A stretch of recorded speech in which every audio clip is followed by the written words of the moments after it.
ಸಂಪತ್ತ ಮನಕ್ಕೆ ಚಾಮುಂಡೇಶ್ವರಿ ತಾಯಿಗೆ ಧರ್ಮವಾರತಿಯ ಕನ್ನಡ ನುಡಿಗೆ ಕರ್ನಾಟಕ ಮಾತೆಗೆ ಕನ್ನಡ ತಾಯಿ ನುಡಿಗೆ ಬೆಳಗುವಾರತಿಯ ಭಕ್ತಿಯ ಹೃದಯದಿ ಪ್ರೀತಿಯ ದೀಪದಿ ತಾಯಿ ಭವಾನಿ ಮಾತೆಗೆ ಬೆಳಗುವಾರತಿಯ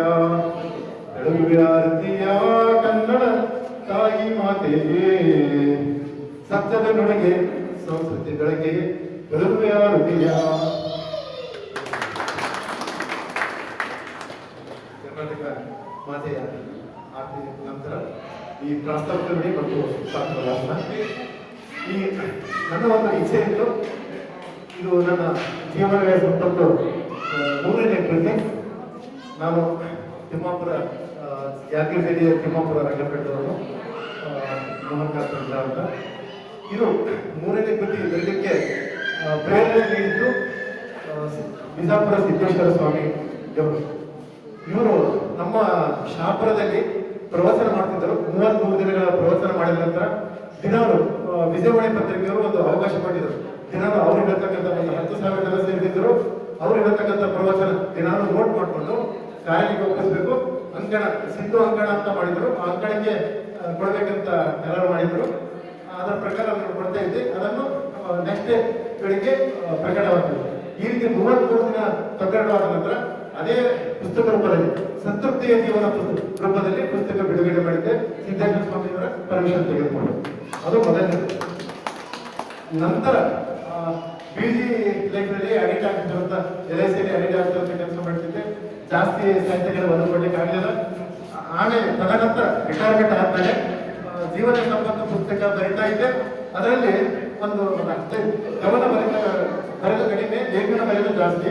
ಆ ಲೇಖನ ಸ್ಪಿರಿಚುವಲ್ ಲೇಖನಗಳು ವಿಜಯವಾಣಿ ಪತ್ರಿಕೆಯಲ್ಲಿ ಪ್ರಕಟವಾಗಿರಬೇಕು ಅಂತ 50 ಲೇಖನದಲ್ಲಿ ಒಂದು 21 ಲೇಖನ ಆರಿಸಿಕೊಂಡು ಅದೇ ಪುಸ್ತಕ ರೂಪದಲ್ಲಿ ಇರುವಾಗ ಮಂಡ್ಯ ಮೋಹನ್ ಅವರ ಪರಿಚಯ ಆಯಿತು.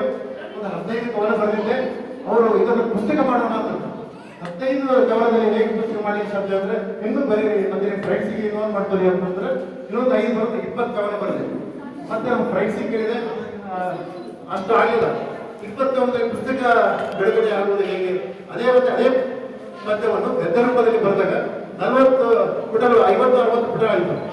ಪುಸ್ತಕ ಮಾಡಬಹುದು ಅಂತ ಹೇಳಿ ಮಂಡ್ಯ ಮೋಹನ್ ಅವರ ಒಂದು ಸಹಕಾರದಿಂದ ಅವರ ಒಂದು ನನಗೆ ಸ್ಪಿರಿಚುವಲ್ ಗೈಡೆನ್ಸ್ ಪ್ರಕಾರ ಅವರು ಇತ್ತೀಚೆಗೆ ವೀರೇಂದ್ರ ಅವರ ಕಡೆಯಿಂದ ಧರ್ಮಸ್ಥಳದಲ್ಲಿ ಬಿಡುಗಡೆ ಮಾಡಿದ್ರು. ಅವರು 30 ಕೃತಿಗಳ ಬಿಡುಗಡೆ ಆಯಿತು.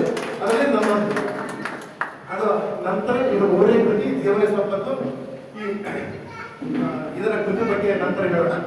ಈಗ ಈ ಒಂದು ಕಾರ್ಯಕ್ರಮಕ್ಕೆ ಈ ಮನೆ ಅಂಗಳದಲ್ಲಿ ಸಾಹಿತ್ಯ ಯುಗದಲ್ಲಿ ಹೊರಗಡೆ ಇರ್ತದೆ.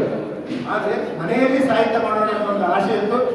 ಅದಕ್ಕೆ ಅನುಗುಣವಾಗಿ ನಾನು ಈ ಒಂದು ಕಾರ್ಯಕ್ರಮಕ್ಕೆ ಆಮೇಲೆ ನನ್ನ ಒಂದು ಈ ಪುಸ್ತಕಕ್ಕೆ ಬೆನ್ನುಡಿಯಾಗಿ ಮತ್ತು ನನ್ನ ಬೆನ್ನುಡಿಯಾಗಿ ಇಂದಿನ ಗೌರವಾನ್ವಿತ ನ್ಯಾಯಾಧೀಶರು ಸಂಜೀವ್ ಕುಮಾರ್ ಹನ್ಸೆಟ್ಟೆ ನ್ಯಾಯಮೂರ್ತಿಗಳು ಇಂದಿನ ಹೈಕೋರ್ಟ್ ಜಡ್ಜ್ ಆಗಿದ್ದಾರೆ. ಅವರು ಬೆನ್ನುಡಿಯನ್ನು ಕೊಟ್ಟಿದ್ದಾರೆ.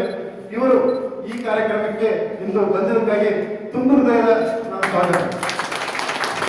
ಈಗ ಮಾಲಾರ್ಪಣೆ ಕಾರ್ಯಕ್ರಮ ಜೊತೆ ಮಾಲಾರ್ಪಣೆ ರಾಜಪುರಸ್ದವರು ಬಂದು ಮಾಲಾರ್ಪಣೆ ಮಾಡಲಿದ್ದಾರೆ.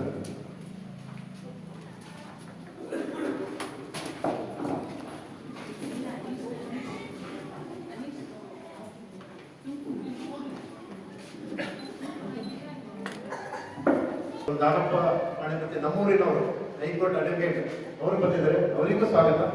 ಅದೇ ರೀತಿ ಈ ಕಾರ್ಯಕ್ರಮಕ್ಕೆ ಕೃಷ್ಣಮೂರ್ತಿ ಚಿಂತಾಲ್ ಅವರು ಯೋಗ ಗುರುಗಳು ಅವರು ಬಂದಿದ್ದಾರೆ, ಅವರಿಗೂ ಸ್ವಾಗತ.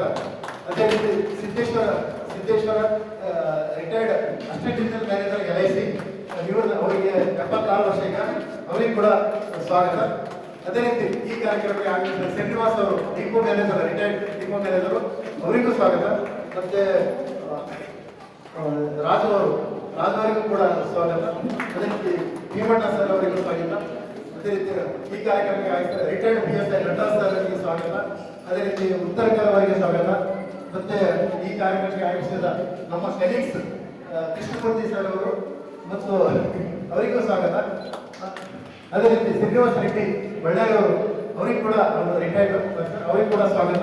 ಮತ್ತು ಈ ಕಾರ್ಯಕ್ರಮ ಆಯೋಜಿಸಿದ ಅವರು ಏನಂತಾರೆ ಎಲ್ಲರಿಗೂ ಸ್ವಾಗತ ಕೊಡುತ್ತಾ ಮುಂದಿನ ಕಾರ್ಯಕ್ರಮಕ್ಕೆ ಅವಕಾಶ ಮಾಡಿಕೊಡಬೇಕು.